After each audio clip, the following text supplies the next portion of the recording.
What's up, guys? Today we are going to talk about all of the things we know for a fact about the C8 Corvette ZR1. Let's jump right into it. Alright guys, so while editing this video, sure enough, GM came out and dropped a teaser trailer telling us that the ZR1 is in fact coming this summer. So we are going to see this car this summer and possibly at Corvettes of Carlisle, which I talk about later on in this video. But this video was filmed right before Chevy dropped this particular teaser trailer. But this is still everything we know about the ZR1.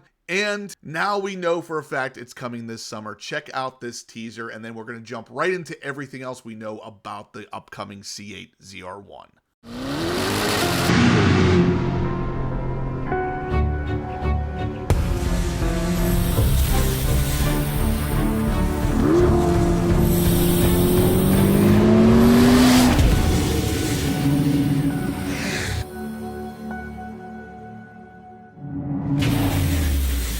Alright guys, welcome back to the channel. Thanks for pressing play. Like we talked about in a previous video about a week ago, we were going to start doing the updates or the news updates in kind of a vlog style here. You guys seem to like that a lot. So what I'm going to do is kind of condense what we talked about on our Monday Night Lives and kind of put it out there as a 10 to 12 minute long video talking about all of the updates for the ZR1 and the C8 in general moving forward. So today we're focusing on the ZR1 because there's a bunch of stuff that we know about this car that are in fact facts. So let's talk about all of them right now.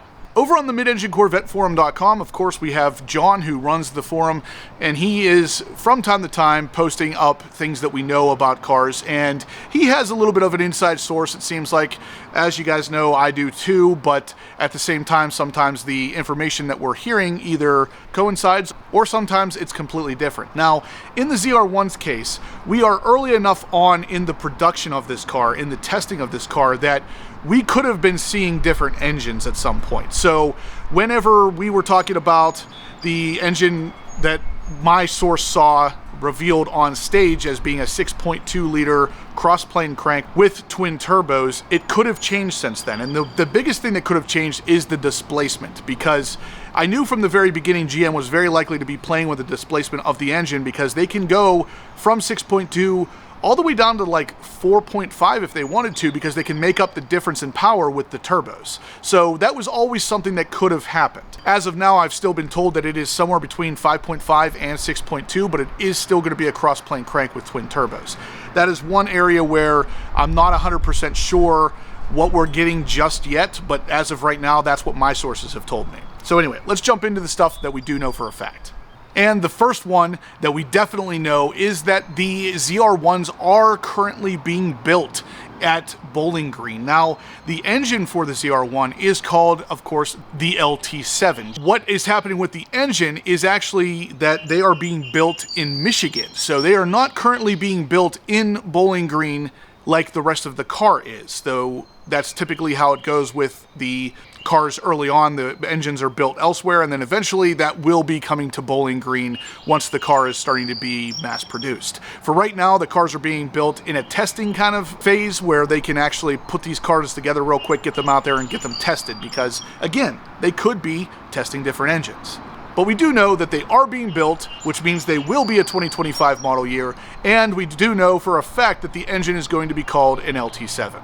We also know that the ZR1's wheel size is going to remain about the same as the Z06 wheel size. So it is going to be a 20 by 10 in the front, and then of course a 21 by 13 in the rear. Now what could change is the tire sizes. So in the rear of the Z06 it is a 345 wide tire, but it's kind of a little bit of a stretch. You could easily fit a 355 wide on there, and I could see them doing that with the ZR1 to give them that extra little bit of traction.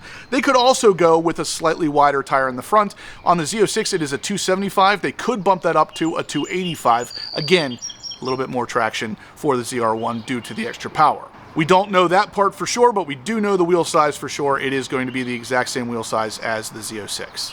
Another thing that kind of coincides with the ZR1 is the fact that Bowling Green is in fact making 2025s already. So there are 2025 C8 Corvettes being built on and off just to get things kind of gearing up. Now, in our previous video, we talked about the fact that there was no interior changes coming. That's how we know, because the Bowling Green plant has actually already built a couple 2025s. So we know for sure that there are no interior changes coming for the model year of 2025, but we do know they are being built. And John over at the midenginecorvetteforum.com actually says that one of them was built in a new color. So the new colors for 2025, he said to expect something bright. Now, there is a good chance that we might actually get a purple this time around, and the only reason we say that is because the Chevy Traverse is actually rocking a color purple. I think we talked about that in the previous video, but it is something that could make its way down to the Corvette. We have been waiting for something a little bit more bright, a little bit more exotic, and John says we are in fact getting something bright. So what that means, we'll have to wait and see. John goes on to say that there was a day a couple weeks ago where the Bowling Green plant built a couple captured test fleet vehicles that were ZR1s, and that ranged from coupes and convertibles. So he confirms there will be coupes and convertibles available basically day one once these cars start being built for the public. Now, these were captured test fleet vehicles, means obviously they are for testing purposes only, but the fact that they're building the coupes and the convertibles tells me obviously that they're both going to exist, but they're also both being tested as we speak. Now, the next point is where things get a little hairy, because John says that, quote unquote, he was told that the LT7 engine is just the LT6 with twin turbos, quote unquote. So basically, the source that he is referencing here is telling him it is the same engine out of the Z06, just with twin turbos. Now, there is a few reasons why I don't think that that is going to be the case. The biggest one is reliability. As far as GM is able to do, they would have to warranty these cars, and a 5.5 liter flat plane crank with a twin turbo setup is just a recipe for disaster when it comes to reliability. I really don't see how they could possibly do that reliably. Now, they could potentially lower the displacement down to 4 or even less liters and throw the twin turbos on there, and then maybe the reliability comes up a little bit. But at 5.5 liters, the reliability of a naturally aspirated flat plane crank at that displacement is already questionable. You throw the turbos on there, I don't see how GM could possibly warranty that.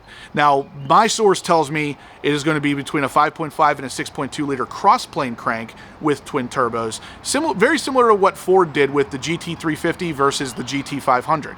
They had the GT350 at a 5.2 liter flat plane crank, naturally aspirated engine, and then whenever the GT500 came out, they scrapped that completely and went to a cross plane crank to throw a supercharger on it. So I really feel like I just don't see Chevy risking the reliability by making it a flat plane crank at the same displacement as it is now with twin turbos.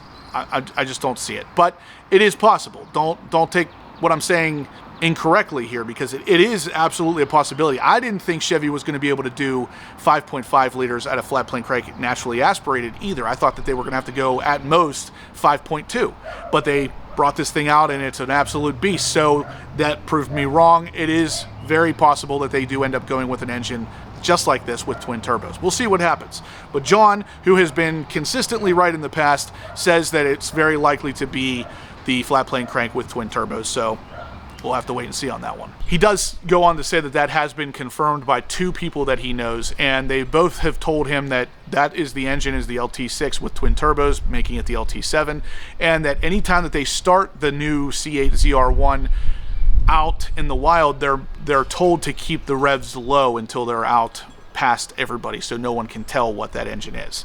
Again, we'll have to wait and see. The next fact is to not expect a ZR1 delivery early in 2025. Now, I know you guys are already going, well, Justin, I thought you said this car was going to be a 2025. It is going to be a 2025, but do not expect early delivery. So just like the C8 Corvette Z06 behind me, these were delivered all the way up until September or October of 2023 while still maintaining a 2023 model year. The ZR1 is going to be a very similar situation. We are going to be getting these cars in 2025, possibly late 2025, but they're still going to be called a 2025 model year. And in that point, he does go on to confirm this is going to be a 2025, even if it's not delivered until next spring or possibly even into next fall. So we could be in the fall of 2025 and still get a 2025 ZR1.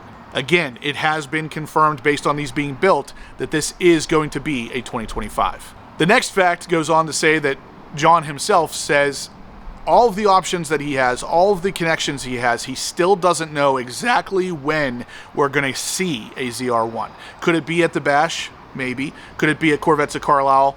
I'm thinking probably. But I have a really good feeling that we're going to see a ZR1 at the Bash. It's likely to be under camo wrap still. And then at Corvettes at Carlisle this year, we'll probably see a couple of ZR1 test cars over the hill where they typically run these things. So that's pretty much it for the ZR1 news, but there is a couple other things I wanted to discuss with you guys, as the Mid-Engine Corvette forum has actually gone over a couple different pieces of information that I wanted to update you guys on as well.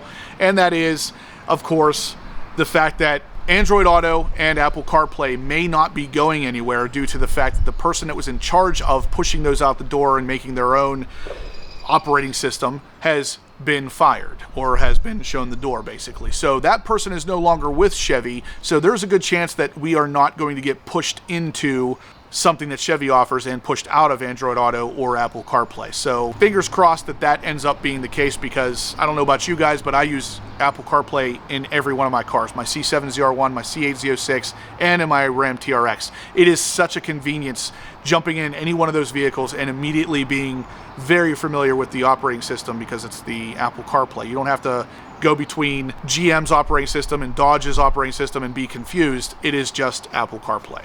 That's really going to do it for today's news, though, guys. So if you liked what you saw, please smash the thumbs up button. Let me know you're liking the content so we can keep making these kind of news videos for you.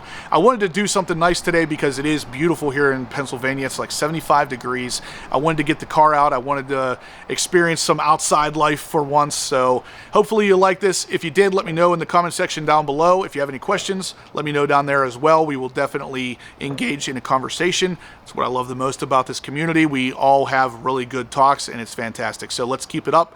Let me know down below if you have any questions. If you guys haven't subscribed yet, please do. I'm going to have loads of content like this coming you're not going to want to miss. And as always, guys, stay obsessed.